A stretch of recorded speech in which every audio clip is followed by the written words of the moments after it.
One of the most time-honoured staples of science fiction is a flashy energy beam weapon, the sort that usually just looks like a laser, but is totally not just a laser.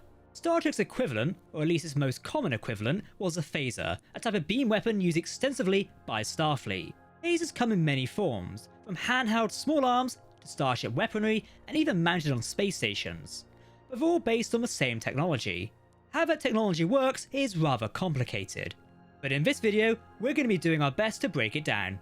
Welcome to Trek Central, I'm your host, Captain Jack. If you want to keep up to date on the latest Star Trek news, lore and more, then make sure to hit that subscribe button. And we're enjoying making these Star Trek videos on various topics, and we hope you are too. If you do want to support their development, please join our Patreon via the link below. You'll get exclusive access to videos and events, as well as more Galaxy class rewards. As always, please do let us know your thoughts in the comment section below, because if you're talking about Star Trek, then we want to hear about it.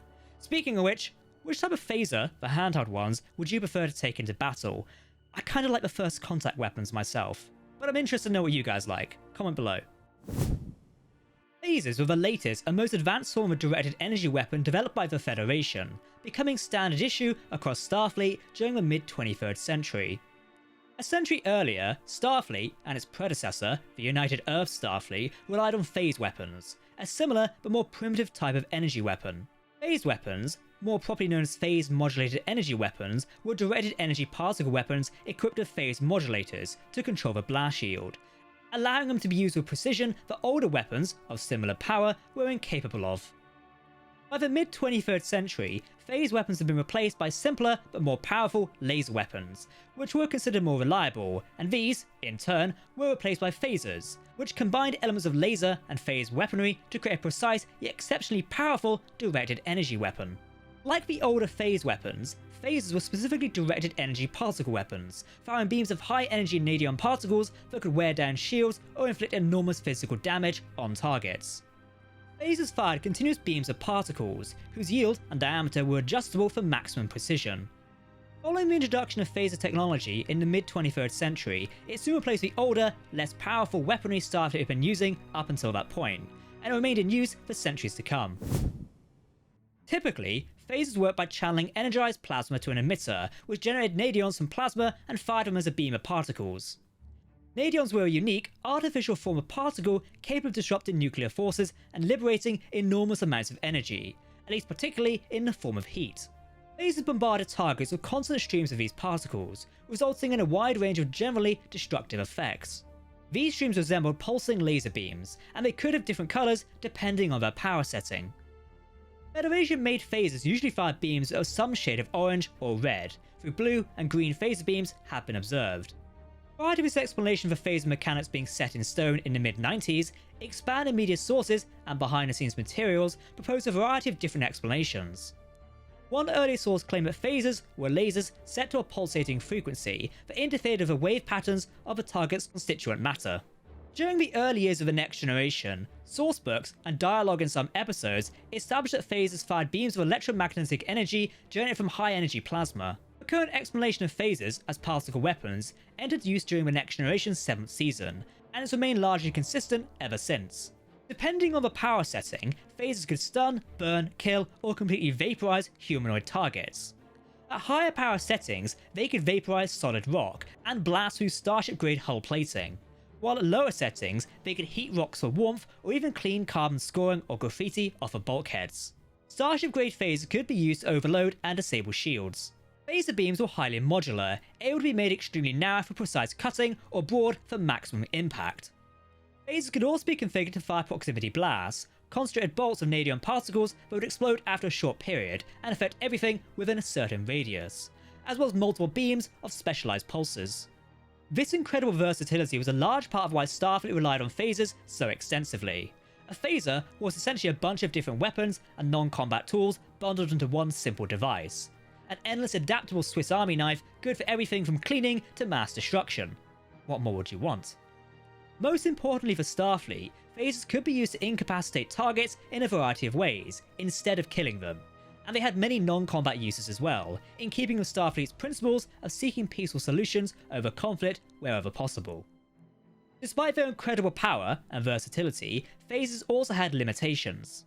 A few substances, such as tauranium or neurotranium alloys, were resistant to phaser fire, and both shields and other energy dispersing fields or armour had a degree of phaser resistance as well, though they could often be overwhelmed by sustained fire.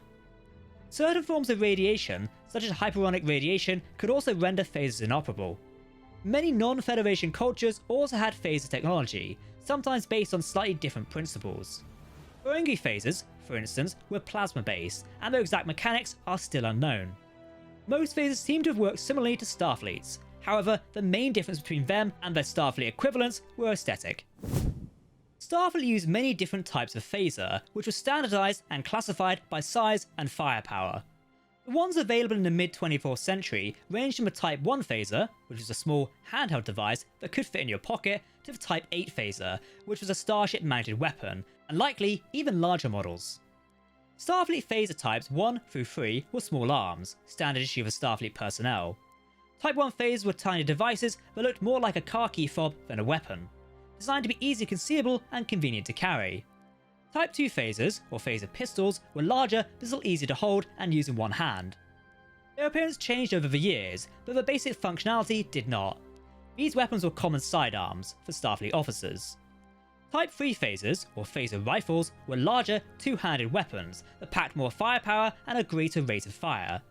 They were handed out to Starfleet personnel in combat situations.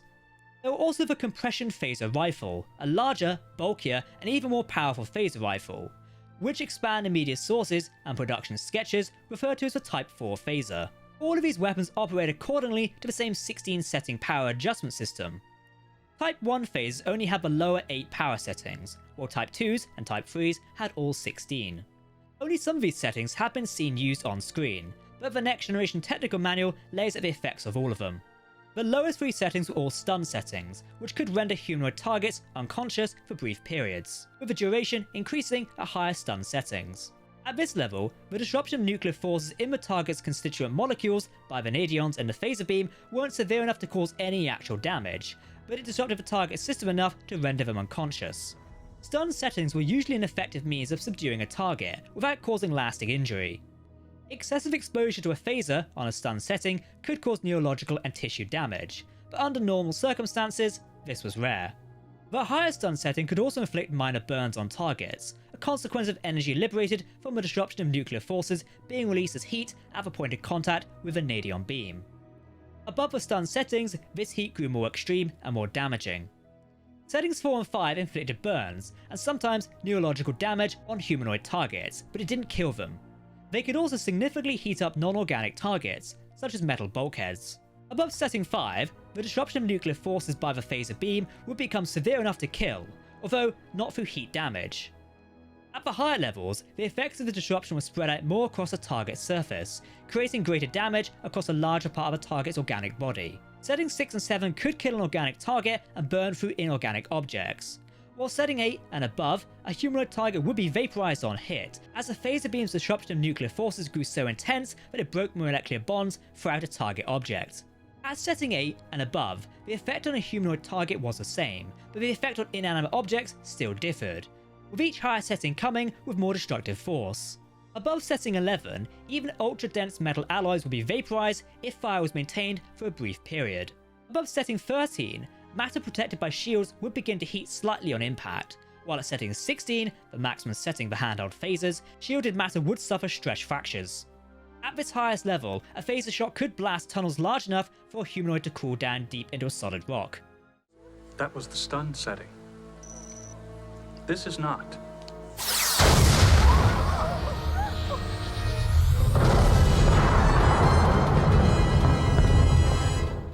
Phasers designed by other cultures seem to work in the same way, and they typically had similar settings. Examples include the phaser pistols and rifles used by the Bajoran Militia, the phaser pistols used by the Kzinti and the Vulcans, and the phaser rifles used by the Rigilians. Ferengi phaser pistols, despite being based on different technology and firing forced plasma beams instead of nadion beams, had the same scale effects. Let's talk about Starship Phasers. As they were essentially the same weapon but larger, Starfleet's Starship mounted phasers were fitted into the same classification scale as handheld phasers. While some sources designate the compression phaser rifle as a Type 4 phaser, the Type 4 designation was also used for small ship-mounted phasers installed on shuttlecraft. While this could just be a continuity issue, it's also possible that these were indeed the same type of weapon, and that the highest power ranges for Starfleet's small arms overlap with the lowest power ranges for shipboard weaponry. The only ship-mounted phaser type mentioned directly in any Star Trek series is the Type 8 phaser, which was powerful enough to be high on the scale but small enough to be carried by fighters. Various sourcebooks have established other Starship grade types, however. Type 5 and 6 phasers were higher yield auxiliary craft weapons, used on shuttles and runabouts, while any higher level of phaser could be used as the main weapons of larger starships. The phaser banks of Miranda class starships were Type 7, while the phaser arrays of Galaxy class starships were Type 10. Type 10 phasers, and above, were also suited for planetary defense, and Type 11 phasers were mainly used in planet-based phaser batteries and space stations. However, starships could still sometimes carry even higher yield phasers, with the Defiant, Prometheus, and Sovereign class all bearing Type 12s.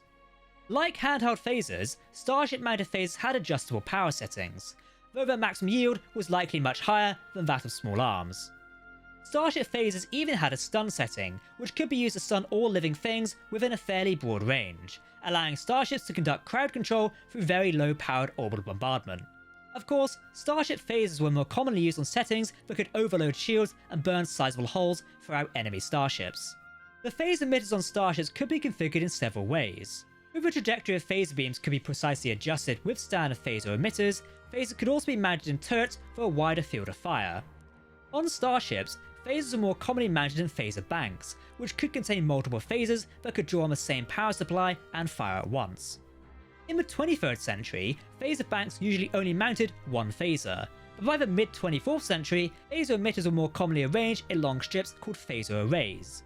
These arrays function as a single weapon with dozens of hundreds of different emitters, greatly increasing the weapon's firing arc and allowing for extremely precise targeting. Instead, especially powerful phasers were installed as phase cannons, which were single mounted and often fixed in a single direction. Most Starfleet phasers were essentially the same weapon at different scales, but there were a few exceptions to this rule. The Defiant class, USS Defiant, for instance, was armed with 4 Type 12 pulse phaser cannons, which contained vanadium particles and energy emissions of a typical phaser beam within a much smaller magnetic field, causing them to agitate to a higher energy state and become concentrated. These packets of phaser energy were then fired as bolts, which the Defiant could fire off in rapid succession. These phaser bolts had a shorter range than conventional phaser beams, but they were much more powerful. So that's a look at the mechanics of Starfleet phasers. Don't forget, we've also dived into the technical information on torpedoes in the Star Trek universe. You can watch that video using the link below. If you want to keep up to date on the latest Star Trek news, lore and more, then make sure to hit that subscribe button to never miss a video from the team here at Trek Central. You can also follow us on social media or join our community Discord server.